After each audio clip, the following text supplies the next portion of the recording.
Okay students, ये पहली class है business writing and comprehension skills की। इसमें जो हमारा एजेंडा है, जो हम चीज़ें डिस्कस करेंगे, उसमें सबसे पहले है लेटर्स, फिर है मेमो, फिर है एसे, फिर है प्रेसी। उसके बाद हम आज थोड़ी बहुत प्रैक्टिस करेंगे प्रेसी की। तो ये हमारी पहली क्लास है, ये इंट्रोडक्टरी क्लास है। इससे पहले जो मैंने आपको रिकॉर्डेड लेक्चर्स दिए हैं, शायद चीज़ें रिपीट हो रही हो, लेकिन इस क्लास को करने का पर्पस ये है कि बहुत सारे स्टूडेंट्स ऐसे होंगे जिन्होंने रिकॉर्डेड लेक्चर्स नहीं देखे होंगे, रिकॉर्डेड लेक्चर्स देखने का दिल नहीं कर रहा होता। तो यहाँ पे सब स्टूडेंट्स जो है वो इनडिफरेंट हो जाएंगे, बराबर हो जाएंगे। तो उसके बाद गोइंग फॉरवर्ड हम करेंगे ये कि जितनी भी क्लासेस होंगी वो कंटेंट फिल्ड होगी, कि उसके अंदर वो लेटर्स डिस्कस हो रहे होंगे जो हमने नहीं पहले डिस्कस किए, वो मेमो डिस्कस हो रहे होंगे जो नहीं डिस्कस किए, नए एसेज डिस्कस करेंगे, और प्रेसी भी हम क्या करेंगे कि देन एंड देयर डिस्कस करेंगे, कि जैसे मैंने प्रेसी क्या किया था आपको रिकॉर्ड करके दे दी थी। लेकिन यहाँ पे हम जो आईकैप की प्रेसीज है उसको क्या करेंगे, हम लोग कंसाइज कर रहे होंगे। So let's begin. सबसे पहले हम बात करते हैं सबसे पहले हम बात करते हैं ऐसे। सही है, तो मैं अगले पेज पे चले जाता हूँ। अब जो आपके पास ऐसे होता है, ये आपके पास दो किस्म के ऐसे होते हैं, ठीक है। एक आपके पास होता है फिश बोन और एक आपके पास होता है एफिनिटी। सही है। अब यहाँ पे जो टीचर्स हैं वो एक्टिवली बच्चों को कहते हैं कि भाई आपने क्या करना है, कि आपने फिश बोन की तरफ जाना है। तो सही है, हम काम ये करते हैं कि हम भी फिश बोन की तरफ ही रहते हैं, क्योंकि ये कंसाइज लेक्चर है और हम जो है ना जो चीज नहीं डिस्कस कर रहे हैं तो उस पर टाइम भी जाया नहीं करेंगे, या जो हम पेपर में अटेम्प्ट नहीं करेंगे उसके बारे में टाइम जाया नहीं करेंगे। अच्छा, इसमें से पहले कंपोनेंट्स जरा सेट कर लेते हैं। तो यहाँ के जो कंपोनेंट्स की बात करूं मैं, तो सबसे पहला कंपोनेंट हमारे पास आता है टाइटल। सही है, हमें टाइटल गिवन होता है। सही है, और फिर कुछ रिक्वायरमेंट्स होती है। तो टाइटल लेट सपोज हो सकता है आपके पास ए आई एंड इट्स इम्पैक्ट। सही है, आपके पास टाइटल आ गया। अब इस टाइटल से आपने एक्सट्रैक्ट जो करना है नेक्स्ट कंपोनेंट, वो है प्रॉब्लम स्टेटमेंट। अब सर ये प्रॉब्लम स्टेटमेंट जो है वो लेट सपोज आपके पास कितने वर्ड्स की हो, कितने सेंटेंसेस की हो, कितने लाइन की हो। यहाँ पे कोई कंक्लूडिंग रिमार्क्स नहीं है, लेकिन एक चीज मैं आप लोगों से डिस्कस जरूर करूंगा कि प्रॉब्लम स्टेटमेंट को जितना कंसाइज रख सको कंसाइज रखो, एक सेंटेंस में। सही है, कुछ वर्ड्स के अंदर क्या करो, प्रॉब्लम स्टेटमेंट बता दो। इसको एज चैलेंज लो कि ये आपकी सब्जेक्ट लाइन है। जैसे जब हम लेटर लिखते हैं तो उसमें सब्जेक्ट लाइन लिखते हैं, तो आप क्या करो, उसको चैलेंज लो और इस प्रॉब्लम स्टेटमेंट को जब माइंड में सोच रहे हो, या आपके पास वहां पे कोई पीस ऑफ पेपर पे लिखने का चांस होता है, या आपके पास कंप्यूटर स्क्रीन है ना, कहीं पे भी कुछ टाइप करो, बाद में रिमूव कर देना। तो आप क्या करो, यहाँ कुछ भी कर लो, मतलब जहां पे आपको लिखने का मौका मिले वहां लिखो, और उसके बाद उसके वर्ड्स को कंसाइज करो। और जब आपके पास बिल्कुल कंसाइज्ड या बिल्कुल एब्रीविएटेड आपके पास एक प्रॉब्लम स्टेटमेंट आ जाए, तो यहाँ पे आप उसको पेस्ट कर दो। तो ये प्रॉब्लम स्टेटमेंट आपकी बन जाएगी। अब लेट्स सपोज लिखा हुआ है एआई एंड इट्स इम्पैक्ट। अब ये ना, इन्होंने क्या किया है कि ये जो टॉपिक देख के आपको बहुत सारी चीजें अजम्पशन पे छोड़ दिया आपके, कि भाई एआई जो है वो क्या है। एआई तो बहुत सारी टेक्नोलॉजीज है, एक टेक्नोलॉजी थोड़ी है। मैं चैट जीपीटी देखता हूँ तो वो भी एआई है। इसके अलावा ऑर्गेनाइजेशंस क्या कर रही होती है, डिसीजन मेकिंग करने के लिए, प्रॉब्लम सॉल्व करने के लिए, या कुछ क्रिएट करने के लिए, या किसी चीज को कॉपी करने के लिए क्या करती है, एआई यूज कर रही होती है। या लेट सपोज मेडिसिन में क्या होता है कि बहुत सारे जो कॉम्बिनेशंस अप्लाई किए जाते हैं ताकि आपको सक्सेस रेट पता चल जाए, मल्टीपल आउटकम्स निकाले जा रहे होते हैं। कि लेट सपोज हमने क्या किया कि एआई को डाटा दिया, उसने हमें 1000 आउटकम दिए, और पता चल रहा है कि 95% आपके पास सक्सेस आ रही है, दैट्स एआई। तो एआई की कोई आपके पास स्पेसिफिक डेफिनेशन नहीं है। तो एआई आपको पता चल जाए कि एक फ्यूचरिस्टिक टेक्नोलॉजी है, और उसका इम्पैक्ट अब वो पॉजिटिव भी हो सकता है, वो नेगेटिव भी हो सकता है। बट अगेन, इम्पैक्ट किस पे, इम्पैक्ट ऑन हुम, किस पे इम्पैक्ट है। तो यहाँ पे आप कह सकते हो let's suppose society, let's suppose कह सकते हो रिलीजन, लेट्स सपोज कह सकते हो एम्प्लॉयमेंट, कह सकते हो आप लेट्स सपोज कह सकते हो यूथ, या किसी पे भी इम्पैक्ट। तो यहाँ पे आप अज्यूम कर ले कि किस पे। तो मुझे ऐसा पर्सनली फील होता है कि सोसाइटी एज अ होल भी कर सकते हैं, या इसको स्पेसिफिक भी कर सकते हैं कि एम्प्लॉयमेंट पे इसका इम्पैक्ट कर सकते हैं, अब पॉजिटिव या नेगेटिव इम्पैक्ट। तो यहाँ पे पहले आपने चीजों को सॉर्ट करना है। अब जैसे मैं आपसे बात कर रहा हूँ ना, तो आप इंट्रापर्सनल कम्युनिकेशन करें, आप अपने आप से बात करें कि यार एआई का मतलब क्या है। आपने एक मतलब सोचा, आप वो किसी भी स्पेसिफिक पॉइंट ऑफ व्यू से सोच सकते हो, थोड़े जनरल जाना है। आपने सोचा कि मैं तो चैट जीपीटी यूज करता हूँ, मेरे लिए तो एआई वही है। कि एआई क्या करता है कि बहुत कॉम्प्लेक्स इंफॉर्मेशन को सिंप्लीफाई करके मेरे सामने प्रेजेंट कर देता है। कैसे? मैं गूगल पे जाता हूँ, मैं कोई चीज लिखता हूँ तो कोई 5 लाख पेजेस आ जाते हैं। पहले पेज पे 10, पहले जो आपके पास शीट पे 10 पेज होते हैं, फिर दूसरी, तीसरी, चौथी, पांचवी, तो इतनी सारी इंफॉर्मेशन होती है कि मुझे समझ ही नहीं आता कौन सी ऑथेंटिक है, और रिपीटेशन हो रही होती है, फिर बहुत ज्यादा पैसेजेस लिखे होते हैं, तो मैं कंसाइज उसको शॉर्ट नहीं कर पाता। लेकिन वही चीज मैं जब चैट जीपीटी में टाइप करता हूँ, तो वो क्या करता है, एक फॉर्मेट के अंदर मुझे बुलेट फॉर्म में, या फिर उसको एक टेबल फॉर्म में, या फिर एक अच्छे कंसाइज टेक्स्ट फॉर्म में मुझे वो चीज दे देता है। उसका मतलब ये है कि चैट जीपीटी एक एआई है, तो उसने मेरी जिंदगी आसान कर दी है। अब उसके प्रोस भी और कॉन्स भी हैं, सही है। फिर उसके बाद बात की कि आपने कहा है इसका इम्पैक्ट क्या हो सकता है। इसका इम्पैक्ट ये हो सकता है अगर मैं पॉजिटिव की तरफ जाऊं। अच्छा, बाय द वे, कोशिश किया करो एक साइड रहा करो, या तो पॉजिटिव या नेगेटिव होता है। ये शैतानी वसवसे आते हैं कि यार या तो मैं नेगेटिव चले जाऊं या मैं पॉजिटिव चले जाऊं। मैं जब पॉजिटिव सोच रहा होता ना, तो वो जो आपके पास क्या होता है कि आप अचानक से ना वो लगा दो, बट इंस्टेड इस तरीके के वर्ड लगा के क्या करते हो, अपनी गाड़ी को घुमा लेते हो। आप पॉजिटिविटी की तरफ बात कर रहे थे, आपके माइंड में आएगा, लेकिन इसका नेगेटिव एस्पेक्ट होता है। तो आपने क्या किया, गाड़ी घुमा ली। तो यहां से प्रेपोजिशंस लगा के आप गाड़ी घुमा लेते हो, लेकिन प्रेपोजिशंस को रोको, और अगर पॉजिटिव बात करें तो पॉजिटिव करो, नेगेटिव बात करो तो नेगेटिव करो। वरना क्या होगा, सांप की तरह आपका ऐसे जो है ना आगे की तरफ ड्रैग कर जाएगा, कैरिड अवे हो जाएगा, सही है। अब इम्पैक्ट, लेट्स सपोज मैंने सोचा पॉजिटिव इम्पैक्ट, तो यहाँ पे 3 जो है पॉजिटिव इम्पैक्ट क्या नजर आ रहे हैं कि लेट्स सपोज मैंने कहा कि काम के अंदर एफिशिएंसी बढ़ जाती है, कि मेरा जो भी काम है अब मैं कम से कम टाइम में, कम से कम एफर्ट्स के अंदर वो काम कर सकता हूँ। दूसरा आपने कहा कि लेट सपोज मेरे काम की इफेक्टिवनेस बढ़ जाती है, उसकी एक्यूरेसी बढ़ जाती है, उसका रिजल्ट बेहतर हो जाता है। और तीसरा आपने कहा कि लेट सपोज कि मैं फोकस कर सकता हूं और बहुत सारी चीजों पे, कि जो मैं पहले नहीं कर पा रहा होता था, कि रिसर्च और डेवलपमेंट में ही मेरा बहुत सारा टाइम निकल जाता था। तो प्रॉब्लम स्टेटमेंट ये है कि लेट सपोज के पॉजिटिविटीज है। अब प्रॉब्लम स्टेटमेंट को ये दिखा दो कि लोगों को अवेयरनेस ही नहीं है एआई की, तो वो उसको तो मिस यूज कर रहे होते हैं, उसको यूज ही नहीं कर रहे होते। तो आप इसकी प्रॉब्लम स्टेटमेंट लिख सकते हो कि artificial intelligence is such an alien concept in our society that we even do not know how to use it to decide if it's positive or negative for us। अभी बैठे बैठे problem statement आ, AI या artificial intelligence is such an alien concept for our society that we even don't know if we even don't know that it is positive or negative for our society। कि हमें पता ही नहीं है, या हम decision नहीं ले पा रहे कि ये पॉजिटिव है या नेगेटिव है। आपने क्या किया, प्रॉब्लम स्टेटमेंट लिख ली, AI is such an alien. Alien का मतलब होता है वो कॉन्सेप्ट जिसके बारे में हमें पता नहीं होता, कॉन्सेप्ट और अस, या फिर आवर सोसाइटी कर लो, for us that we even can not decide if it's positive और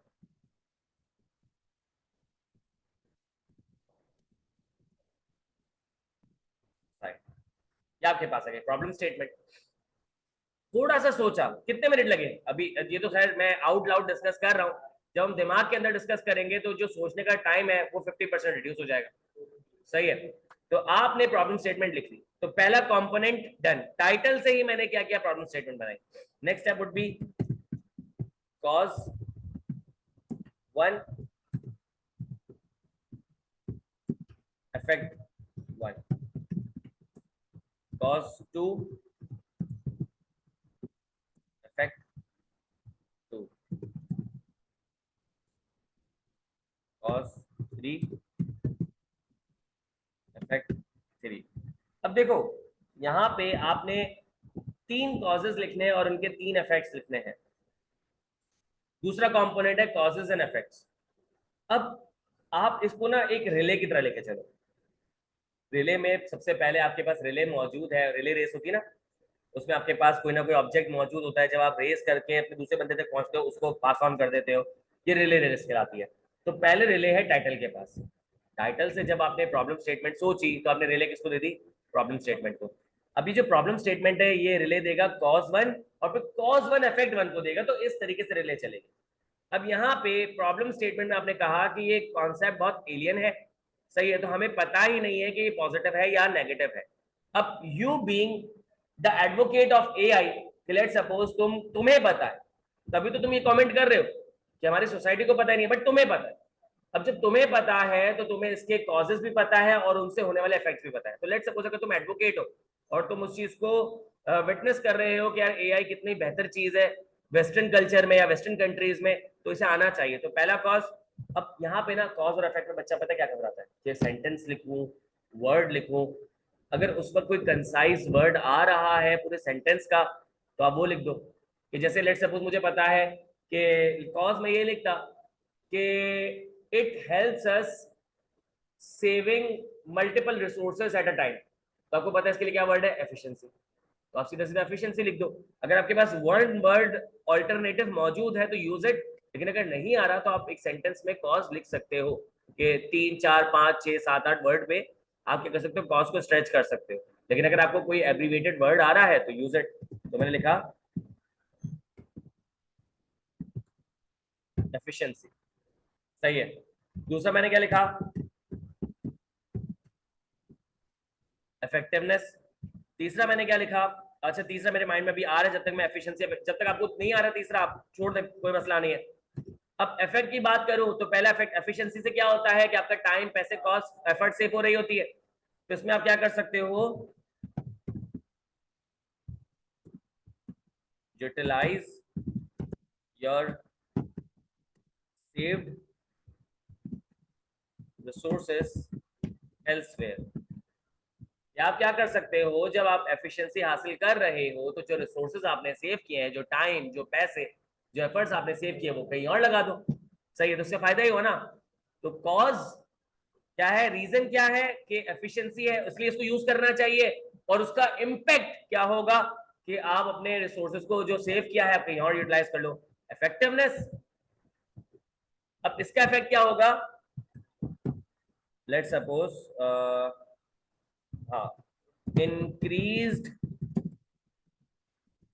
क्रेडिबिलिटी, कि जब आपके काम की एक्यूरेसी बढ़ जाएगी। एक बच्चा है क्लासरूम में, लेट सपोज उसकी परसेंटेज आती ही 90 अबव है, तो टीचर किस पे ट्रस्ट करेगा, उस पे। कि टीचर कहेगा कि यार ये बच्चे को अगर मैं कोई काम दूंगा तो इसका जो आउटपुट है वो 90% से कम नहीं होता, कि अब ये चाहे चीटिंग करता हो, चाहे चैट जीपीटी यूज करता हो, चाहे अब्बा से काम करवाता हो, ये काम मेरा पूरा कर कर आएगा, तो एतमाद रहेगा। तो एफिशिएंट इफेक्टिवनेस का ही तो फायदा, एक्यूरेसी बढ़ जाती है, मार्जिन ऑफ एरर नहीं होता, कि गलती की गुंजाइश नहीं है। तो ये कैसे मिल रहा है आपको, एआई के थ्रू मिल रहा है। कि भाई पहले अगर लेट सपोज मैं कोई भी, एक अक्सर होता है कि मुझे ग्रामेटिकल एरर लगता ही है मेरे टेक्स्ट में, मैं अगर लेट सपोज कुछ भी लिख रहा हूं, मैंने क्या चैट जीपीटी को फीड किया, मैंने कहा कुछ नहीं करो, सिर्फ उसको ग्रामेटिकली करेक्ट कर दो, इसकी पंक्चुएशन, ग्रामर वगैरह सही कर दो। सिर्फ मैंने उर्दू में लिखा, मैंने अपना एक पैसेज लिखा इंग्लिश में, और मुझे लग रहा है कि यार ये सही है, but for the sake of क्या नाम है, ग्रामेटिकल एरर ना हो,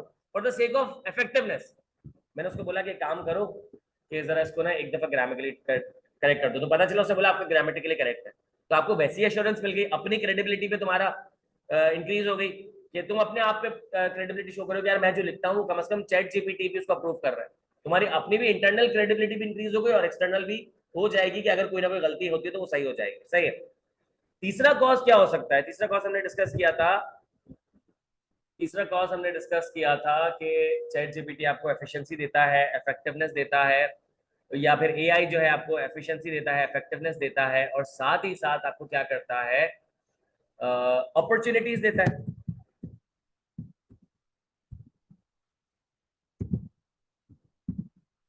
अब अपॉर्चुनिटीज आपको कैसे मिल जाती है, मैं आपको बताता हूँ। अपॉर्चुनिटीज आपको मिल जाती है, अपॉर्चुनिटीज कैसे मिल जाती है कि लेट सपोज पहले जो काम मैं नहीं कर पा रहा था, अब मैं क्या कर रहा हूँ कि एआई को इस्तेमाल करके वो काम कर पा रहा हूँ, तो उसकी वजह से क्या होगा, इंक्रीज्ड इनकम या इंक्रीज्ड स्टैंडर्ड ऑफ लिविंग, कि आपका जो इनकम जो लेवल है वो इंक्रीज कर जाएगा, या आपका जो स्टैंडर्ड ऑफ लिविंग है वो बेहतर हो जाएगा, कि आपके पास अनदर सोर्स ऑफ इनकम आ जाएगा। या लेट सपोज आप कह सकते हैं कि added another source of income, आपके पास एक और इफेक्ट आ जाएगा। भाई इसकी एग्जांपल ऐसे है कि जब से आपके पास एआई आया है ना, तो मैंने पता है लोगों को क्या देखा, उन्होंने अपने मैंने देखा है लोगों ने अपने यूट्यूब चैनल्स बनाए और वो क्या करते हैं कि एक एआई से वॉइस ओवर लेते हैं, एक एआई से क्या करते हैं कि वो कंटेंट ले लेते हैं, एक एआई से वो क्या करते हैं एनिमेशन करवा देते हैं, और एक एआई मॉडल यूज करके क्या करते हैं बंदा खड़ा कर देते हैं और वो क्या कर रहा होता है जो भी टेक्स्ट होता है उसको बोल रहा होता है। अब एक इंट्रोवर्ट पर्सन है ना, वो स्क्रीन के आगे आता है ना, उससे आवाज निकल रही होती है, उसको एनिमेशन भी नहीं आती है, उसके पास कंटेंट मौजूद होता है, चलो कंटेंट भी मौजूद नहीं है, एआई से ले लो, तो चारों चीजें आपने चार चीजें जोड़ी, ओरिजिनल कंटेंट है, और ओरिजिनल कंटेंट पे स्ट्राइक थ्रू भी नहीं लगता। अब हम पाकिस्तानी पता है कि हम जुगाड़ी तरीका सोचते हैं कि फ्री फ्री फ्री। अगर लेट सपोज आप थोड़ी इन्वेस्टमेंट करो, आप उनको बाय कर लो, आप उनकी सब्सक्रिप्शन ले लो साल भर की, तो आपके पास क्या होगा कि आपके पास पेड वर्जन होंगे। पेड वर्जन में दो फायदे होते हैं, एक तो कंटेंट आपका हो जाता है कि आपके पास कोई कॉपीराइट इशू नहीं आता, और दूसरा ये है कि वो जो आपके पास जो फीचर्स ब्लॉक्ड होते हैं वो इनेबल हो जाते हैं। तो उसकी वजह से क्या होता है कि आप अपने यूट्यूब बनाओ, टिकटॉक बनाओ, या फिर इंस्टाग्राम या फिर फेसबुक पे आप वो सारी चीजें लगाओ और आप अर्निंग कर सकते हो। इसके अलावा फ्रीलांसिंग कर सकते हो, फाइवर अपवर्क वगैरह पे अपने जो प्रोजेक्ट्स बना बना के लगा सकते हो, तो उससे क्लाइंट का आपके ऊपर ट्रस्ट बढ़ेगा और आप क्या करोगे, इस तरीके से आप अर्निंग शुरू कर दोगे।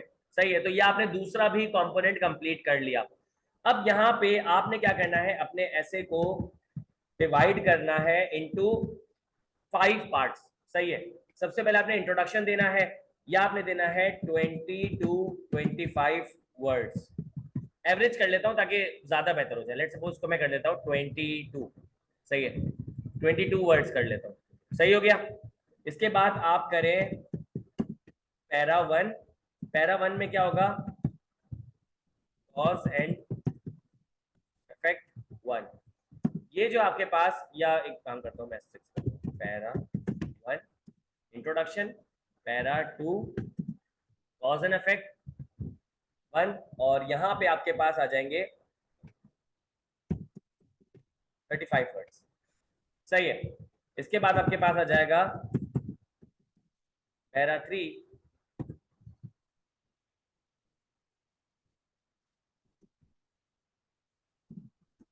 Cause and effect 2 35 words.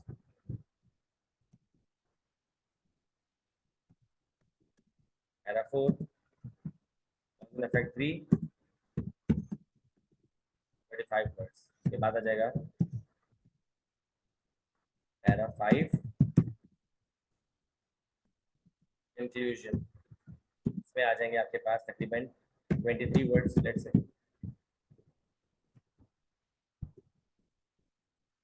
सही है, अब यहाँ पे अगर आप देखो तो आपके पास इंट्रोडक्शन में कितने वर्ड्स हैं, 22। कंक्लूजन में कितने वर्ड्स हैं, 23। ये कितने हो गए, 45। 35 35 70 75 35 105 105 और 45 150। अब लेट्स सपोज 22 का 20 हो जाएगा, 23 का लेट्स सपोज 20 हो जाएगा, 35 का लेट्स सपोज कुछ वर्ड्स कम हो जाएंगे। तो आपके पास अगर 10 वर्ड्स कम भी हो जाते ना, आपने क्या करना है, जो वर्ड काउंट है, आपने जो वर्ड काउंट है, वर्ड काउंट आपने रखना है 145 से 150। अब लेट सपोज अगर 144 142 हो जाता है तो एक दो वर्ड ऐड करके आप इसको 145 बना ले, सेफ साइड पे रहे, क्योंकि एग्जामिनर ने कभी बताया नहीं कि is it exactly 150, is it 149 148। तो मुझे ऐसा पर्सनली फील होता है, ये मेरी अपनी पर्सनल ओपिनियन है, ओपिनियन जो है वेरी कर रही होती है, 145 से 150 151 तो होना ही नहीं चाहिए। आप एक दो वर्ड्स कम कर लो लेकिन 151 पे नहीं जाना, लेकिन 145 से 150 सेफ है। उसमें ये होगा अगर लेट्स सपोज आप 141 142 तक पहुंच गए हो तो आई बिलीव सक्सेसफुली आप पहुंच गए, उसमें एक दो वर्ड ऐड कर दो, एडजेक्टिव्स ऐड कर लो। Let's suppose people appreciate the efforts of technology, या people appreciates the effort of those people who update technology। ठीक है, तो यहाँ पे people really appreciate या people highly appreciate। अब इसमें क्या हुआ, तुमने एक एडजेक्टिव डाला और तुम्हारे पास क्या हुआ कि एक वर्ड ऐड हो गया। तो एडजेक्टिव्स और एडवर्ब्स के थ्रू जो ना कि it is important, it is highly important. सही है, तो आपने क्या किया, इसमें एडवर्ब ऐड कर दिया और आपके पास क्या हो गया कि एक वर्ड और ऐड हो गया तो आप क्या करोगे, 150 की लाइन तक आराम से, 145 की लाइन तक आराम से पहुंच सकते हो। तो that's how you right your एसे। अब पैरा 1 में जो आपके पास इंट्रोडक्शन है, सबसे मजे की बात बताऊं क्या, कि आपने उस इंट्रोडक्शन को, जो प्रॉब्लम स्टेटमेंट है ना, उसी को रिफ्रेश कर लिखा है। इंट्रोडक्शन, इसका मतलब ये है कि वी आर गोइंग नोवेयर, और कंक्लूजन कि हाउ टू रीच देयर।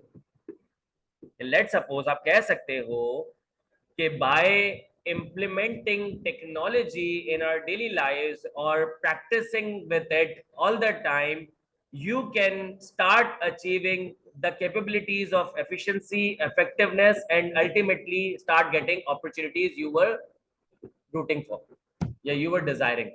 तो क्या होगा कि कंक्लूजन, अब लिटरली इसमें क्या है आपके पास के 20-22 वर्ड्स आराम से आ जाए कि अगर आप टेक्नोलॉजी को इम्प्लीमेंट करना शुरू कर दो, उसके साथ प्रैक्टिस करना शुरू कर दो, तो जो कैपेबिलिटीज है जैसे कि एफिशिएंसी, इफेक्टिवनेस, वो आपके पास आना शुरू हो जाएगी, और अल्टीमेटली आपको वो अपॉर्चुनिटीज मिलना शुरू हो जाएगी जिसके लिए आप डिजायर कर रहे थे या जिसे आप ढूंढ रहे थे। तो ये आपके पास क्या हो गया, कंक्लूडिंग पैराग्राफ हो गया, और आपने क्या कर दिया, इस ऐसे को एंड कर दिया। आई बिलीव के ये आपको बात समझ आ गई होगी। Very good. आसिया ने एक जो है और भी एक अच्छा वर्ड दिया है, इंक्रीज्ड क्रिएटिविटी। कॉज एक ये भी हो सकता है कि आपकी क्रिएटिविटी इंक्रीज हो जाती है इससे। देखो ये सोचने का तरीका है।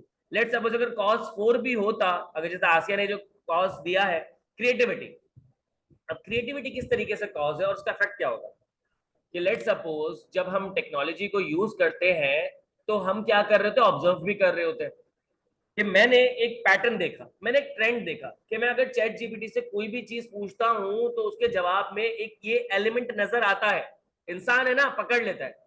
अगर लेट सपोज एक ट्रेंड चल रहा होगा ना तो वो उठा लेगा, तो वो देखेगा कि किस तरीके से क्रिएटिविटी के साथ चैट जीपीटी क्या करता है, या फिर जो कोई भी एआई सॉफ्टवेयर है वो क्या करता है कि खुद से 4 चीजें एज्यूम करता है, और उस एजम्पशन की बेसिस पे क्या करता है कि आपको आंसर दे देता है।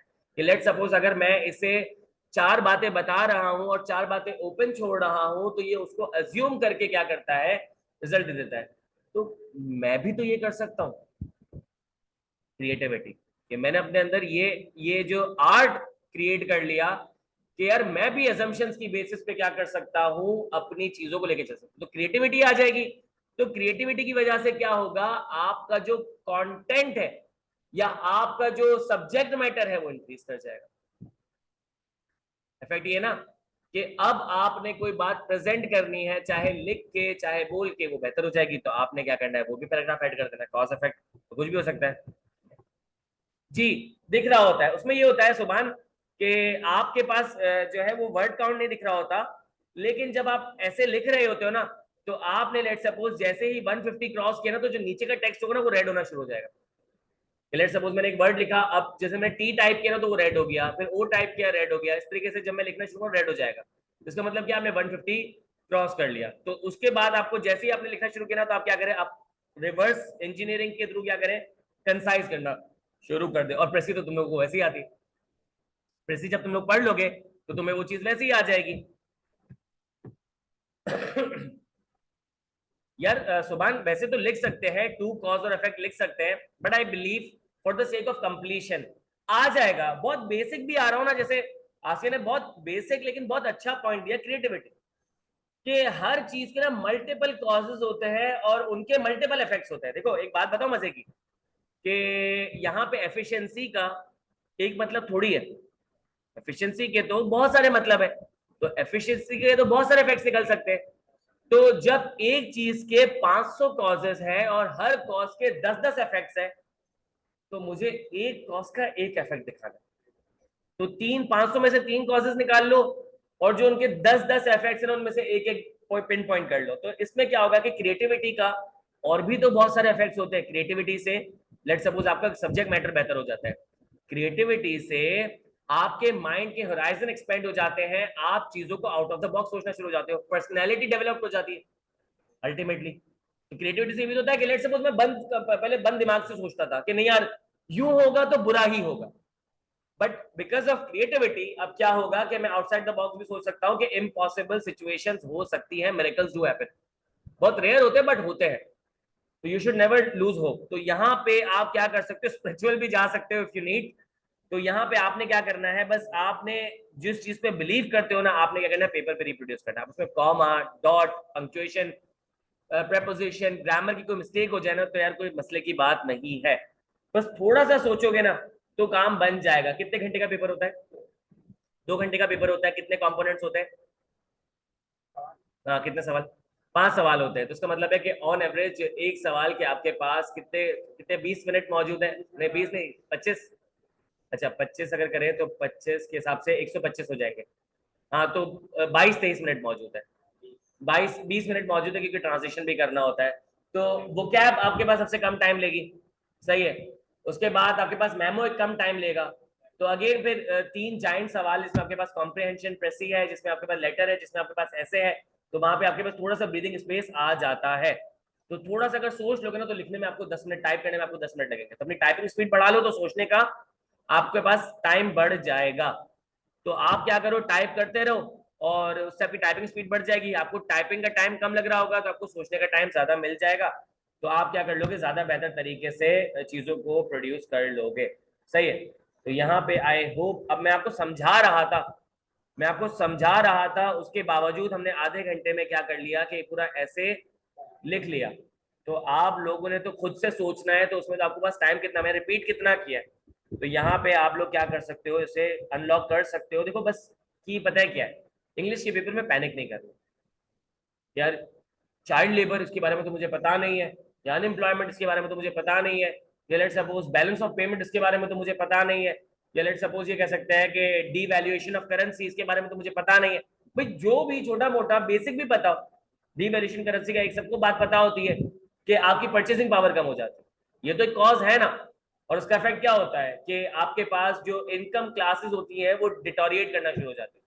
एक कॉज इफेक्ट आ गया कि जो पहले अपर मिडिल क्लास थे वो मिडिल क्लास में जाके गिरेंगे, middle class lower middle class में जाके गिरेंगे, यही तो होता है, सही है। और बहुत सारी चीजें कि लेट सपोज आपके पास इन्फ्लेशन बढ़ जाती है, कि आपको चीजें महंगी लगना शुरू हो, चीजों के प्राइस बढ़ जाते हैं, सही है। और फिर उसके बाद तीसरा जो कॉज ये हो सकता है कि लोग फिर पैसे घर पे नहीं रखते, कि उनको पता है कि हर गुजरता हुआ दिन पैसा डीवैल्यू कर रहा है। तो एक कॉज ये भी तो है कि पीपल स्टार्ट इन्वेस्टिंग, और जब वो इन्वेस्टमेंट करते हैं तो उसका एक पॉजिटिव इम्पैक्ट ये होता है कि आपका बिजनेस होना शुरू हो जाता है।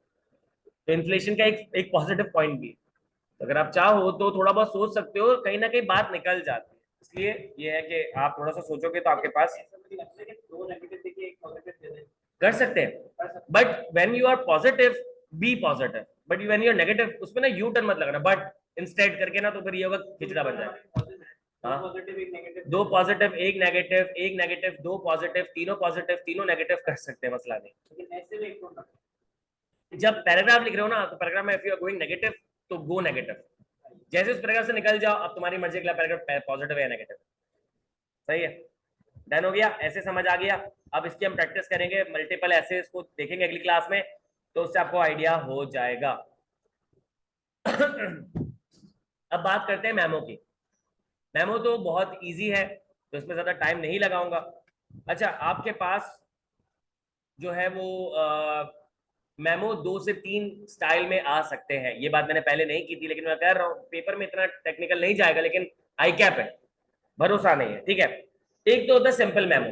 हाँ, हाँ सर्कुलर वाला भाई, कि अगर लेट सपोज आपके पास जो है वो सर्कुलर आ जाता है, अगर आपके पास सर्कुलर आ जाता है, और तो आपने देखना है कि वो सर्कुलर कहाँ सर्कुलेट हो रहा है।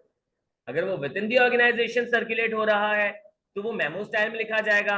अगर वो आउटसाइड दी ऑर्गेनाइजेशन सर्कुलेट हो रहा है तो वो जो है लेटर स्टाइल में लिखा जाएगा। फर्क क्या होगा, बस आपने हेडिंग में बड़ा बड़ा सर्कुलर लिखना है। लेट सपोज अगर मैं मेमो के फॉर्मेट की बात करूं, तो मैं पे हेडिंग डाल देता हूं मेमो की। अब यहां से स्टार्ट कर लेते हैं, एक लाइन छोड़ के। सबसे पहले आपके पास आता है डेट या सेंट। डेट लिख लो या सेंट लिख लो, एक ही बात है, ठीक है। या वहां पे फॉर्मेट पे बने हुए होते हैं ये 4 बॉक्सेस, ये मुझे बताओ। किसी को अगर किसी ने अगर पेपर अटेम्प्ट किया तो मुझे बताना। अगर अगर बना हुआ है ना, तो वो तो वैसे ही अच्छी बात है। लेट सपोज 4 डब्बे बने, ईमेल नहीं हम करते, तो ईमेल पे लिखा हुआ होता है ना, टू भी लिखा होता है, फ्रॉम भी लिखा हुआ होता है, सब्जेक्ट भी लिखा हुआ होता है। और डेट तो वैसे ही आ जाती है जब मैं जैसे सेंड करता हूँ, ऊपर जैसे डेट नहीं लिखी हुई होती है, सही है। लेकिन अगर यहाँ पे ये सेंड टू, फ्रॉम और सब्जेक्ट का डब्बा दे दे तो फिर हम लिखेंगे थोड़ी कि सेंड के आगे फिर सेंड लिखूंगा, ठीक है। तो यहाँ पे सेंड लिख सकते हो या डेट लिख सकते हो। सर सेंड लिखें या डेट लिखें, इट्स योर कॉल। सेंट भी लिख सकते हो, डेट भी लिख सकते हो, दोनों चलेगा। आएगी यहाँ पे डेट, सही है। यहाँ पे डेट आएगी, आज क्या तारीख है, आज 26 तारीख है, तो मैंने लिखा 26 अप्रैल 2024। इस फॉर्मेट में आप डेट लिख सकते हो। या दूसरा फॉर्मेट आपके पास, अगर ये आप लोगों ने देख लिया है तो दूसरा फॉर्मेट आपके पास है ये अप्रैल 26 कॉमा 2024।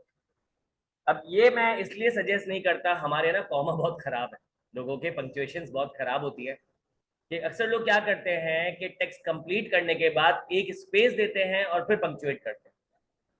ये तो गुनाह कबीरा है कि यहाँ पे आपने इतनी बुक्स पढ़ी हैं, कभी भी आपने देखा होगा कि कोई भी टेक्स्ट खत्म होता है तो फौरन से पंक्चुएट आता है, पंक्चुएशन आती है, उसके बाद एक स्पेस आता है, उसके बाद टेक्स्ट शुरू होता है। यहाँ पे भी हो रहा है कि 26 खत्म हुआ, कॉमा आया, स्पेस आया, लेकिन बच्चे कर रहे होते हैं ये चीज सरप्राइजिंगली। फिर एक मसला ये आ जाता है कि पेपर में पैनिक इतना होता है ना, भूल जाते हैं कि अप्रैल के बाद कॉमा लगाना है, 26 के बाद कॉमा लगाना है। तो ज्यादा बेहतर है कि जहाँ पे कॉमा कीमा लगाना ही नहीं है, सीधा सीधा क्या करें, 26 अप्रैल 2024। आप डेट भी पूरी डालोगे, ईयर भी पूरा डालोगे, और मंथ जो है पूरा टाइप करोगे। APR या JUN नहीं लिखना, सही है। एब्रीविएशंस नहीं होती बिजनेस राइटिंग के अंदर, कि अगर लेट सपोज मैंने यहाँ पे एब्रीविएट किया है ना तो मैंने गलती की है, देख लेता हूँ कहीं एब्रीविएट, देखो इफ इट इज, अब इतना इतना चल जाता है, बट अगेन जब आपको ये चीज पता है तो एक दफा जाके सही कर लो, और से 2 वर्ड भी हो जाते हैं। अगर आपको ये चीज पता है तो, और अगर आप भूल गए, अगर इट्स लगा दिया तो इतना मसला नहीं। जैसे मैंने एक जगह ना, मुझे याद आ रहा था, मैं लिख सकता था, मैंने क्या किया, मैंने कैन नॉट कर दिया, कि मुझे यहाँ पे याद रहा, एक जगह याद नहीं रहा। लेकिन अगर मैं कहीं पे एब्रीविएशन कर रहा हूँ या फिर मैं कहीं पे जो है वो ये कंसाइज वर्जन यूज कर रहा हूँ, तो इससे पता है क्या होगा कि नंबर कटने के चांसेस हो सकते हैं, अगर एग्जामिनर जो है बहुत स्ट्रिक्ट है, वरना मेरे ख्याल से मेरे जैसा चेकर हो तो नहीं काटेगा। इसके बाद सब पास हो जाएंगे। 2 जो है, अब इसमें जो है आप क्या करोगे, आप लिखोगे रिसीवर का नाम। अब रिसीवर का नाम नहीं है तो उसकी डेजिग्नेशन होगी। जैसे let's suppose you are writing circular to all the staff member of the company, और कंपनी का नाम लिख दिया XYZ, तो आप क्या लिखोगे, all employees, ठीक है, XYZ कंपनी। अगर उसका नाम ऐसे लिखा हुआ है तो ऐसे ऑल एम्प्लॉइज, नाम लिखा हुआ है, लेट सपोज ये लिख लिया। चलो अब इसके बाद नाम लिखा हुआ है, लेट सपोज तुम लिख रहे हो कि तुम लिख रहे हो अपने सबऑर्डिनेट को लेटर लिख रहे हो, तो ये मेमो लिख रहे हो, और उसमें लिखा हुआ है टू मिस्टर अली, सही है, लिख दिया असिस्टेंट मैनेजर मार्केटिंग XYZ। अगर नाम, डेजिग्नेशन और कंपनी लिखी हो तो यू लिख दो, अगर डेजिग्नेशन नहीं लिखी हुई, जो दिया हुआ है ना वो कर, सही है। कंपनी का नाम नहीं लिखा हुआ, सिंपल। अब यहाँ पे हम क्या लिख रहे थे,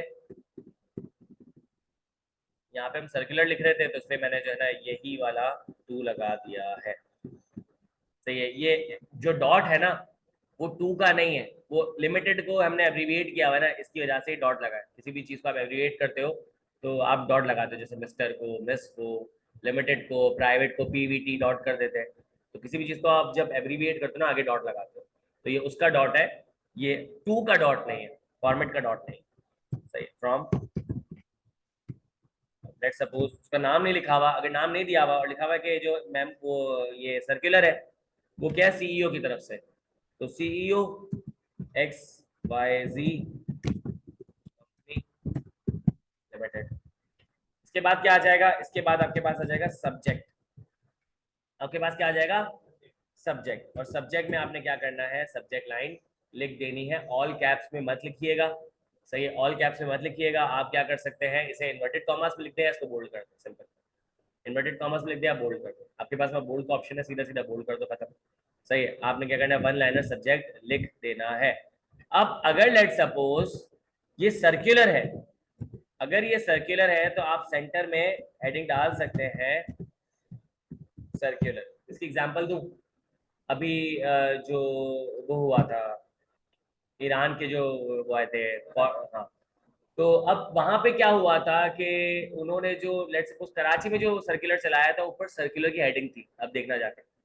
और जो ऑर्गेनाइजेशंस ने अपनी ऑर्गेनाइजेशंस को, जैसे आईक्यू स्कूल ऑफ फाइनेंस अगर बंद होगा तो उन्होंने अपने एम्प्लॉयज को जो चलाया होगा सर्कुलर, वो मेमो स्टाइल का होगा, और जो लोगों को चला होगा वो क्या होगा, लेटर स्टाइल का होगा।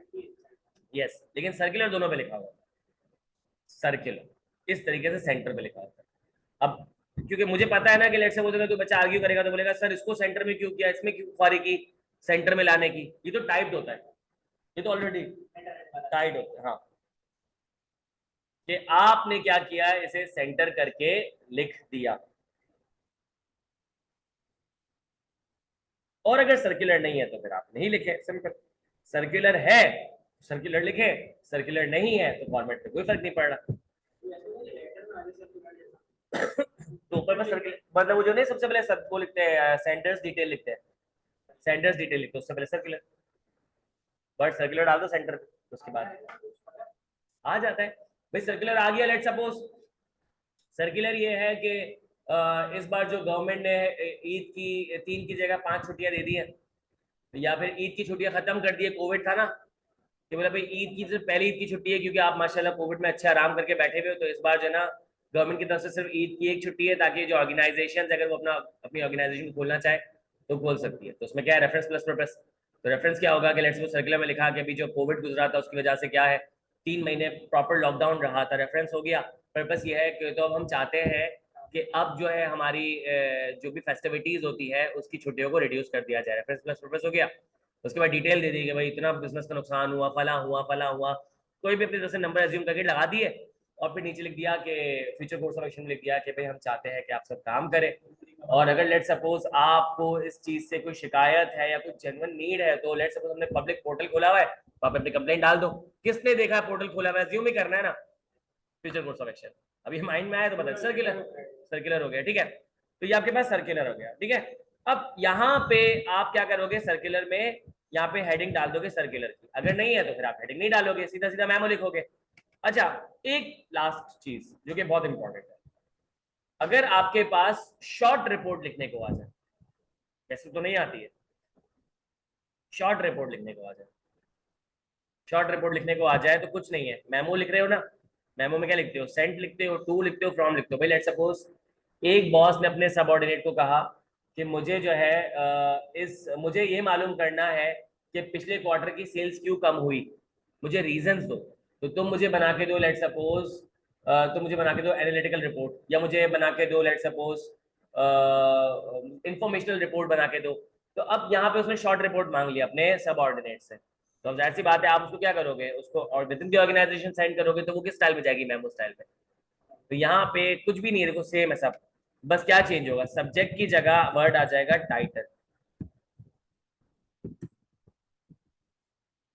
सब्जेक्ट की जगह वर्ड आ जाएगा टाइटल, क्योंकि रिपोर्ट की टाइटल्स होते हैं, रिपोर्ट का सब्जेक्ट नहीं होता। और टाइटल में क्या लिखोगे, सब्जेक्ट लाइन के रिपोर्ट ऑन या analytical report on the decline of last quarter sale. तो आपने सब्जेक्ट ही लिखा, लेकिन उसका जो उसकी जो हेडिंग है वो चेंज करके क्या कर दी, टाइटल कर दी, बस।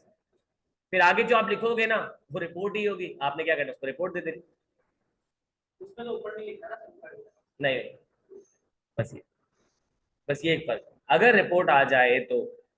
लेकिन मुझे नहीं लगता, आज तक तो रिपोर्ट नहीं आई है, मैं जहाँ तक जितनी मेरी डिस्कशन मैंने सुनी है ना, मिसालिया की, स्टूडेंट्स की या दूसरे इंस्टीट्यूट्स की, रिपोर्ट आई नहीं, आई कि अपने पास अपने कोर्स में दिया हुआ है, रिपोर्ट आती नहीं है। अगर कोई आई है फिर इसका उसको कमेंट है तो बता दे। तो ये है मेमो, सिंपल। अगर सर्कुलर है तो सर्कुलर की हेडिंग होगी, सर्कुलर नहीं है तो सर्कुलर की हेडिंग नहीं होगी। अगर वो रिपोर्ट वगैरह मांग रहा है तो सब्जेक्ट की जगह टाइटल लिख देना बस, और उसको रिपोर्ट बना के दे देना। तो वही होगा, पहले पैराग्राफ में आपके पास आएगा रेफरेंस प्लस पर्पस, कि भाई रेफरेंस ये है कि आपने मुझसे रिपोर्ट मांगी थी और पर्पस ये है कि ये इशू है जिसकी वजह से क्या हुआ कि सेल्स डिक्लाइन हो गए, तो यहाँ पे मैं आपको रिपोर्ट बना के दे रहा हूँ। फिर नीचे आ जाएगा डिटेल कि भाई लेट सपोज कॉम्पेटिटर्स पिछले क्वार्टर में कॉम्पेटिटर्स बहुत आ गए थे। दूसरा कि मार्केटिंग डिपार्टमेंट को बजट कम मिला था, कहने में क्या जा रहा है। तीसरा कि लेट सपोज कि हमारे जो सेक्टर में, हमारे जो एरिया में लोगों की बाइंग पावर कम हो गई थी क्योंकि हाइपर रियलिस्टिक इन्फ्लेशन जो है ना हिट की थी। तो आपने 2-3 पॉइंट लिख दिए, कौन पूछने आ रहा है। आपने लिख दिया भाई इन्फ्लेशन बढ़ गई थी, लोगों की परचेस पावर कम हो गई थी। दूसरा आपने लिख दिया कि लेट सपोज जो है, अब यहाँ पे आपको सजेशन भी देनी है ना, तो आपने एक और पैराग्राफ डाल दिया डिटेल का, 2 में तोड़ दिया। पहले में आपने 3 प्रॉब्लम बताया, उसकी 3 सोल्यूशन बता दिए। सोल्यूशन बता दिया कि लेट सपोज कि आप हमारा बजट बढ़ा दो, पहला मसला। कंपेटिटर्स बहुत ज्यादा आ गए हैं, तो हम ये क्या कर सकते हैं कि उनसे बेहतर प्रोडक्ट बना सकते हैं। तो हम क्या कर सकते हैं, रिसर्च एंड डेवलपमेंट में काम करके कंपेटिटर से बेहतर प्रोडक्ट बना ले तो सेल्स बढ़ जाएगी। दूसरा, हमारा बजट बढ़ा दो तो सेल्स बढ़ जाएगी। तीसरा कि अगर इन्फ्लेशन आ गई है तो आप क्या करो, अपनी सेलिंग प्राइस को रिड्यूस कर लो ताकि लोग अपनी बाइंग पावर के हिसाब से परचेस करें। अब ये हो सकता है, नहीं हो सकता, अपने को क्या, हमें तो उसने मांगी थी रिपोर्ट, हमने बना के दे दी। और एंड में क्या है, वो फ्यूचर कोर्स ऑफ एक्शन में आपने कंक्लूजन डाल दिया। ये हाँ, ये आएगी नहीं, लेकिन for the sake of discussion अगर मैंने डिस्कस कर लिया, तुमने सुन लिया और नहीं आता तो कोई मसला नहीं है। मैंने डिस्कस कर लिया, तुमने सुन लिया और अल्लाह ना करे अगर आ जाता है तो उस वक्त पैनिक नहीं होगी यार, कुछ ना कुछ तो मैं लिख लूंगा, कुछ ना कुछ तो मैं लिख लूंगा।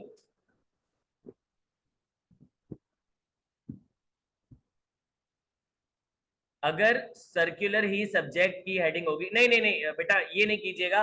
अगर आप ये जो लिख रहे हो ना कि अगर आप सब्जेक्ट लाइन में लिख रहे हो सर्कुलर, तो फिर थोड़ा गलत हो जाएगा। सर्कुलर आप टॉप पे लिखो और जो सब्जेक्ट है ना उसमें लिख दो कि circulation of Eid holiday notice. अगर आप ये लिखना चाह रहे हो तो सब्जेक्ट लाइन में लिख सकते हो, वर्ड सर्कुलेशन यूज कर लो, लेकिन सर्कुलर वर्ड मत यूज करना वरना उसको लगेगा कि यार ये रिपीटेशन हो रही है। ठीक है, by the way good question, लेकिन इसका आंसर यही है कि सर्कुलर ऊपर ही आता है। सही है। अच्छा, अब इतनी बात समझ गए हो मालिक, तो मैं एक और ऐड कर दूं रिपोर्ट में एक चीज।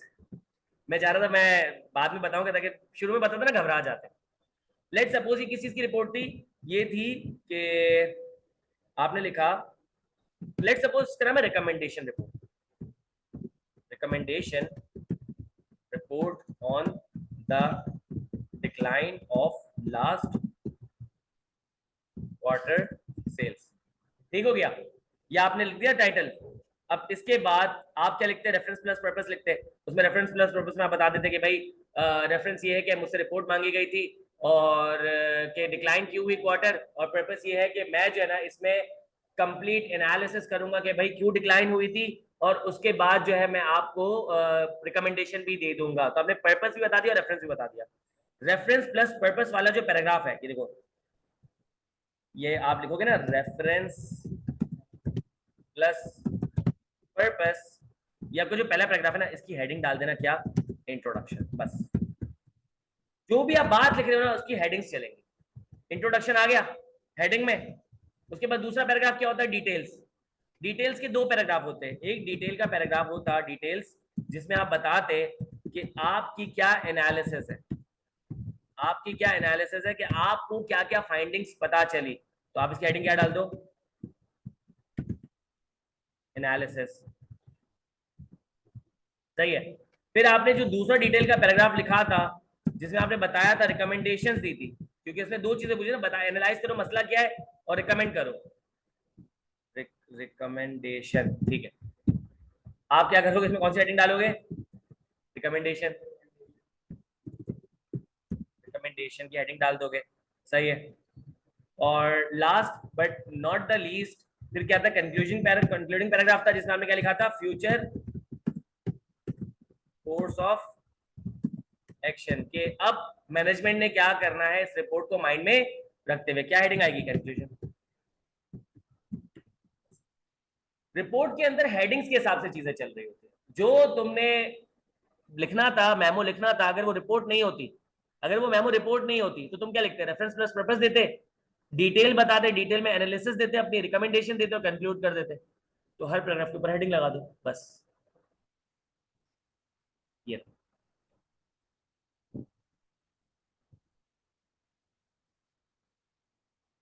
सही। अगर वो कहता है अपनी रिपोर्ट में फाइंडिंग्स शो करो, तो एनालिसिस की जगह हेडिंग फाइंडिंग। तो जो कह रहा है कर लो। कुछ भी नहीं कह रहा, रिकमेंडेशन दो, तो रिकमेंडेशन के लिए फाइंडिंग तो होनी चाहिए, एनालिसिस तो होनी चाहिए, एनालिसिस दो। सही है। तो यहाँ पे आपने क्या किया कि सिर्फ हेडिंग्स लगा दी है, आएगा नहीं।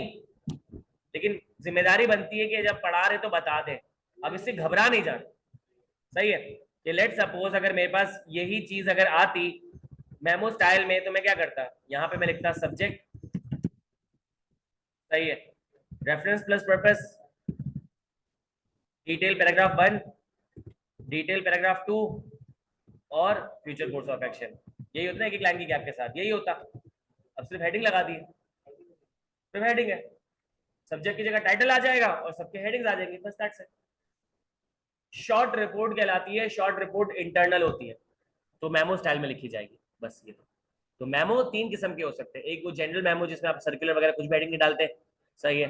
एक होता है सर्कुलर जिसमें सर्कुलर की हेडिंग आ जाएगी, बाकी कोई चेंज नहीं है। एक है आपके पास रिपोर्ट जिसमें सब्जेक्ट टाइटल में चेंज हो जाएगा और हर पैराग्राफ से ऊपर एक हेडिंग आ जाएगी, इंट्रोडक्शन, एनालिसिस, रिकमेंडेशन और कंक्लूजन। सही है। ये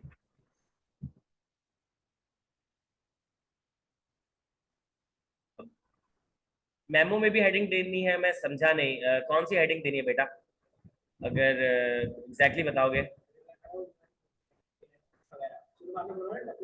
हम्म, अगर लेट सपोज आपके पास ब्लैंक पेज है, अगर आपके पास ब्लैंक पेज है, कोई डब्बे वगैरह नहीं बने हुए, तो आपने सेंट लिखना है। चलो मैं कंफ्यूजन हटाने के लिए क्या करता हूँ, डेट हटा देता हूँ। सही ना।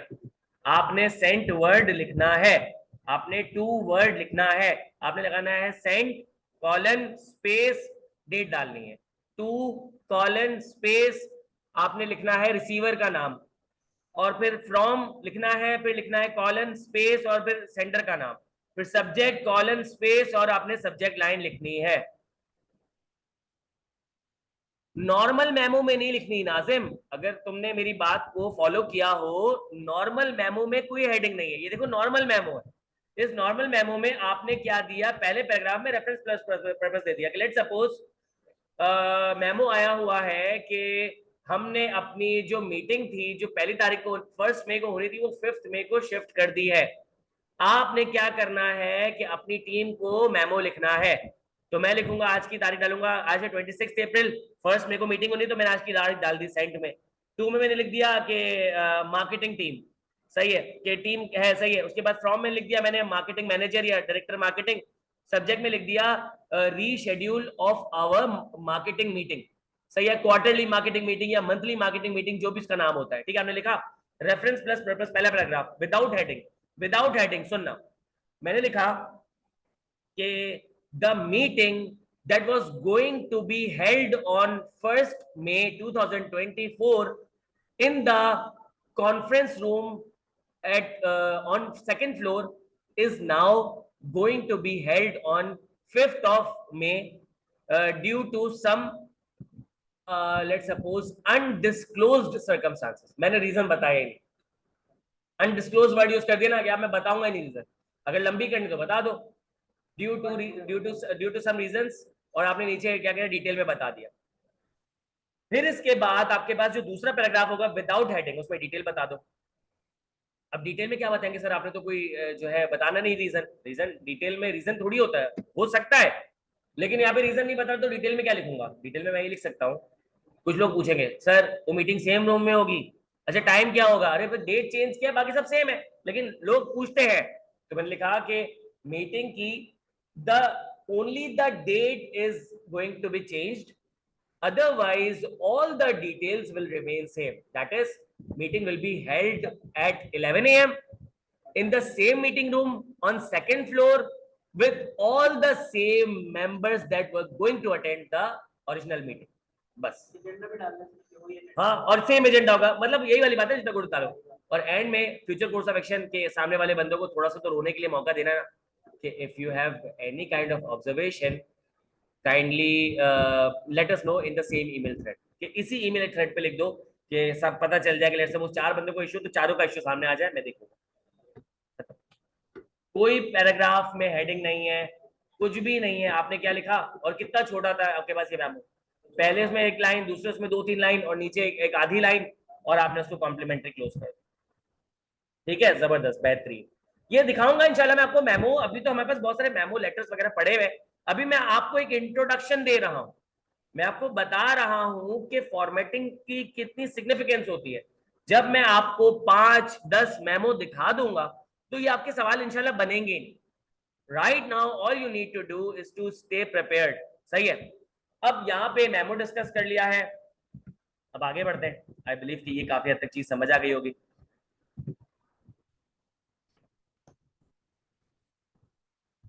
अब आते हैं प्रेसी। प्रेसी मैं अभी उस पे नहीं आ रहा, कॉम्प्रिहेंशन पे नहीं आ रहा, प्रेसी पे। प्रेसी के रूल, किसी भी चीज को अगर आपने प्रिसाइज कंसाइज करना होता है तो किस तरीके से करते हो। नंबर 1, सबसे पहले आप क्या करोगे, रिमूव या एलिमिनेट रेपिटेशन। अगर कहीं रेपिटेशन आ रही है तो आप उसे रिमूव कर दो।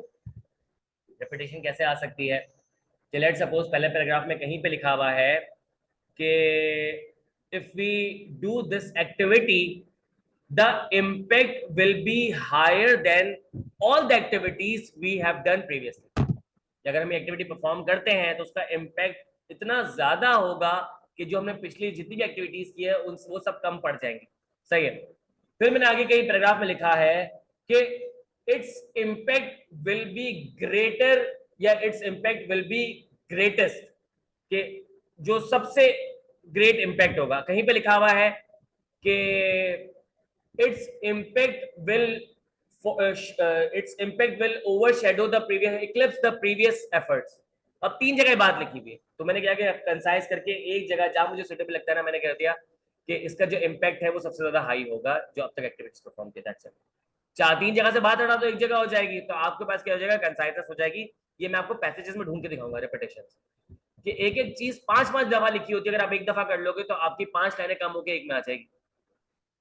तो ये जो रिपीटेशन है ना, ये एक्चुअली ऐसे गिराती है, ये आपका जो पैसेज होता है ना उसको रिड्यूस करती है। रिपीटेशन अवॉइड करो, ये आपको मिलेंगी। अब आंखें खोल के पैसेजेस पढ़ना, आपको रिपीटेशन नजर आएंगे, पहली बात। सही है, फिर होता है यूज एक्टिव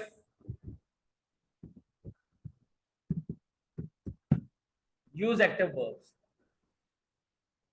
इसकी मैं आपको पूरी जो है एक लिस्ट दूंगा एक्टिव वर्ब्स की, पैसिव वर्ब्स की, जिसको आप एक्टिव वर्ब में कन्वर्ट कर सकते हो। और यू विल बी सरप्राइज कि यार कितने वर्ड्स ऐसे वहां पे होंगे जो कि पैसिव वर्ब्स बन के मौजूद होंगे। जैसे कि मैंने कहा कि let's make use of this time and pass this paper.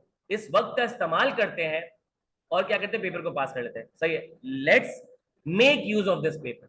अब जो यूज है ना, मैंने उसको पैसिव वर्ब के तौर पे यूज किया।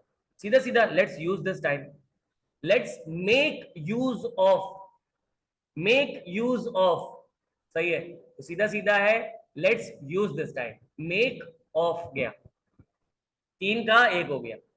या लेट सपोज मैंने कहा कि हाँ, the clouds are an indication that it is going to rain.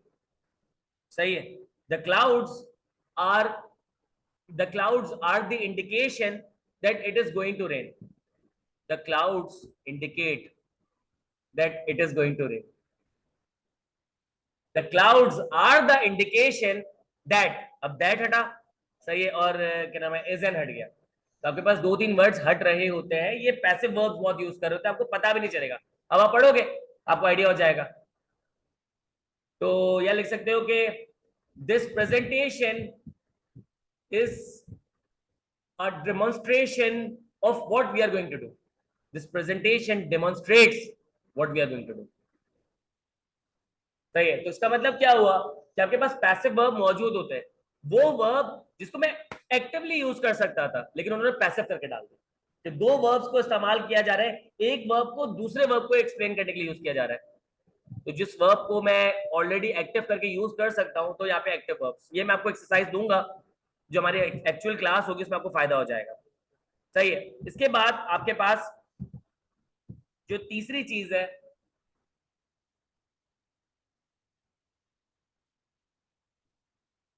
हाँ,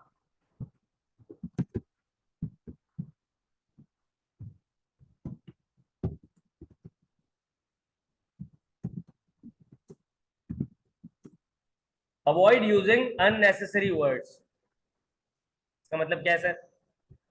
लेट सपोज आपके पास एक पैसेज आता है किसी साइंटिस्ट, लेट सपोज आपके पास आ रहा है एल्बर्ट आइंस्टाइन, सही, और उसमें लिखा हुआ है कि एल्बर्ट आइंस्टाइन ने कहा, एल्बर्ट आइंस्टाइन ने एक बात कही, उससे पहले लिखा हुआ है कि Albert Einstein used to be a very sensitive guy and he always used to think about the consequences of his invention, and he used to like he used to think all the time about the different aspects in which he could have done things better. So he said, और फिर उसके बाद जो उनका लाना है कि यार मुझे ये चीज नहीं करनी चाहिए थी, उनकी कोटेशन आ गई सीधा सीधा देखो, एल्बर्ट आइंस्टाइन सेड, वो क्या सोचता था, वो क्यों सोचता था, उसने क्या परेशानी थी, उसे क्या बीमारी थी, उसने डॉक्टर को बता दिया कि भाई मुझे बीमारी। कि लेट सपोज मैं कह रहा हूं कि मुझे ऐसा लगता है कि आई कैप जो है वो बहुत खतरनाक ऑर्गेनाइजेशन है, तो आप लोग जो है जरा सोचो समझो, लंबी लंबी ना सब पढ़ के जाओ, कि मैं कहूंगा कि बड़ा खतरनाक है, कहीं से भी पेपर बना सकता है, फला भी पेपर बना सकता है, सब पढ़ के जाओ इंडिकेट्स जो मैंने सारी बातें कही, सब पढ़ के जाओ का मतलब क्या है कि सब आ सकता है। अब इसमें बच्चे अक्सर क्या करते हैं, ये वो आई कैप बच्चा तो नहीं है ना, बच्चा पूछेगा सर सब पढ़ के जाओ का मतलब क्या है, फिर मैं बताऊंगा कि आई कैप कुछ भी पूछ सकता है, मैंने आई कैप को बोल दिया सब पढ़ के जाओ, तो आई कैप समझ जाएगा, क्योंकि आई कैप इज मेच्योर इनफ कि यार सब पढ़ के जाने का मतलब ये है कि जो ऑर्गेनाइजेशन है वो क्या करेगी, आपको ट्रिक कर सकती है, वो ट्विस्ट कर सकती है फैक्ट्स को कि आप फंस जाओगे। तो सब पढ़ के जाओ का मतलब क्या है कि जो पीछे पूरी कहानी थी ना वो सब कवर हो जाएगी। तो अवॉइड यूजिंग अननेसेसरी वर्ड्स, मैं ये भी दिखाऊंगा। अब बोलोगे कि यार ये तो बिल्कुल ही सच में फारिग वर्ड्स थे।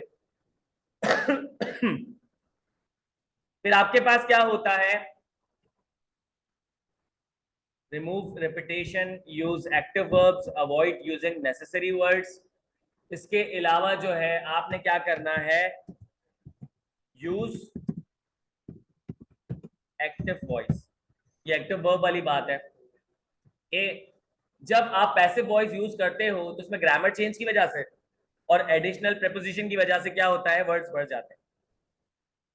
कि आई डिड दिस टास्क, सही है, this task was done by me, तो अब यहाँ पे वॉस भी लग गया, बाय भी लग गया, दिस टास्क भी लग गया, तो इसका मतलब ये है कि आपके पास एडिशनल वर्ड्स आ जाते हैं पैसिव वॉइस में, तो आप क्या कर सकते हो, एक्टिव वॉइस यूज कर सकते हो। फिर प्रेसी के और भी मेरे ख्याल से दो प्रिंसिपल्स है जो भी मेरे माइंड में नहीं आ रहे, जब मैं आपको एक्सरसाइज कराऊंगा एक अगली क्लास में, उसकी पूरी एक एक्सरसाइज है, मैं आपको वो दे दूंगा, वो एक एक्सरसाइज कर लोगे ना तो लिटरली तुम कोई भी चीज को प्रिसाइज कर सकते, ठीक है।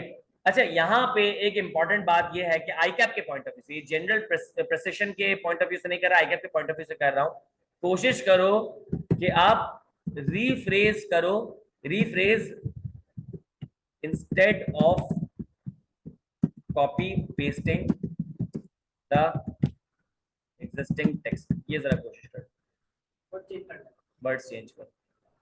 कॉपी पेस्ट ऐसा तो पॉसिबल ही नहीं है कि सर मैं पूरा कॉपी पेस्ट ना करूं, लेकिन आप कोशिश ये करें कि आप 70% रीफ्रेज कर लें, 30% टाइम कांस्टेंट की वजह से आप क्या करें, कॉपी पेस्ट कर लें, लेकिन आप जो भी बात अगर आप यूज कर रहे हैं, एक और है यूज स्मॉलर वर्ड्स, इससे भी फायदा हो जाता है। लेट सपोज मैंने कहा we sketched out an idea last night, हमने पिछली रात को एक आइडिया स्केच आउट किया था, स्केच आउट का मतलब बताएगा तो डिस्कस करना, स्केच्ड आउट, डिस्कस। अब लेट सपोज ये कैसा एक ऐसा फ्रेज है जो शायद तुम्हें मुझे नहीं पता हो, लेकिन अगेन यार अगर लेट सपोज पैसेज चल रहा है कि we sketched out an idea last night, can you recall it, अब ये आपके पास अगर एक सेंटेंस लिखा हुआ है तो तुम समझ जाओगे हमने स्केच आउट किया, इसका मतलब कि कोई ना कोई डिस्कस किया होगा या लेट सपोज हमने उसे हमने उसके बारे में सोचा होगा, उसे कॉन्सेप्चुलाइज किया होगा, कुछ भी किया होगा, तो आप क्या करो उसको 1 वर्ड से चेंज कर दो। या कोई अगर आपसे बता रहा है कि लेट सपोज के आपको बता रहे इकोनॉमी के बारे में, एक पैसेज लिखा हुआ है कि remunerations used to be on a higher scale, salaries, pay, छोटा word, use smaller word, instead remuneration आप क्या लिख दो, आप लिख दो पे, आप लिख दो सैलरी, छोटा वर्ड इस्तेमाल कर दो, सही है। या लेट सपोज मैंने कहा इट डेमोन्स्ट्रेट्स, इट शोज, छोटे वर्ड्स यूज कर लो। तो स्मॉलर वर्ड से क्या होगा, ये आएगा आहिस्ता आहिस्ता, जब वर्ड्स ढूंढोगे ना आप इन्हीं को माइंड में रखते हुए इन 6 चीजों को, तो प्रेसी बन जाएगी। तो ये है। अब इसमें कौन सी साइंस है, बस 6 चीजें माइंड में रखनी है, उन चीजों को ढूंढ लेना है। लेटर में भी हमने यही किया, हमने क्या किया, एक फॉर्मेट बना लिया, हमें पता है रेफरेंस देना है, पर्पस देना है। अब टूटी फूटी लैंग्वेज में मैंने रेफरेंस प्लस पर्पस दे दिया ना, तो मेरा काम बन जाएगा। इसी तरीके से मैंने क्या करना है, ये 6 चीजों का साथ ही कोई चीज होगी मिस हो रही होगी, मैं डाल दूंगा इसमें। इन 7 चीजों से आप प्रिसाइज कर सकते हो। कितने वर्ड्स चढ़ेंगे इससे, रिपीटेशन से आपके पास तकरीबन इम्पैक्ट आएगा, वो तकरीबन 50-60% का रिपीटेशन से आ जाएगा। अगर आप रिपीटेशन रिमूव करोगे तो उसकी वजह से आपका पैसेज जो है वो 50% या 40% रिड्यूस हो जाएगा, 60% बचा।